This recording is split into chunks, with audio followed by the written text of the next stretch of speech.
All right, so for today's deep dive, we're tackling a paradox that is, frankly, feels a little cruel. It's definitely counterintuitive, We're looking at what the sources call the perverse network effect in general practice. which is really just a way of saying that the system is uh, almost designed to punish the very best doctors. Right, it actively penalizes them for being good at their job. So how does that even work? Well, let's walk through it. Okay, so let's start with the ideal doctor, the compassionate GP. The one who actually listens. Exactly. The one who takes the time for, say, a really complex case, maybe something involving domestic violence or serious trauma.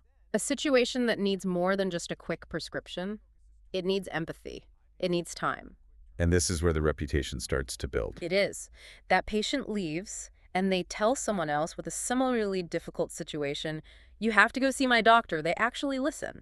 So word of mouth starts working. It does, but not in the way you'd think. It starts building a network, but it's a network of the most high-needs, time-intensive patients. Wait, so the market rewards competence by making the doctor a magnet for the most difficult cases. That's the cruel twist. That's exactly it. But how's that translate into being punished? Because of the economics of it.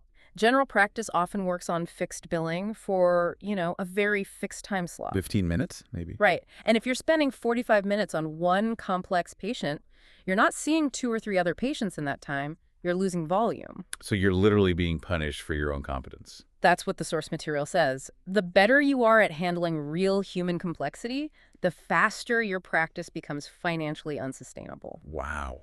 You just burn out. You burn out and you lose money doing it. So this leads to, I guess it has to lead to a counter strategy, right? A way to survive. It does. And that's where we see the rise of the, let's call it the brusque GP. The 7-minute clock watcher. Precisely. This doctor actively manages their patient list by rushing. How does that help? They keep consultations incredibly brief.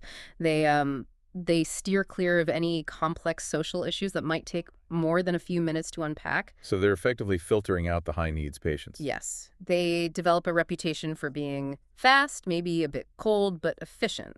And you know what the economic reward for that is? A more profitable practice. A significantly more profitable practice. They maintain a quote-unquote healthier patient mix.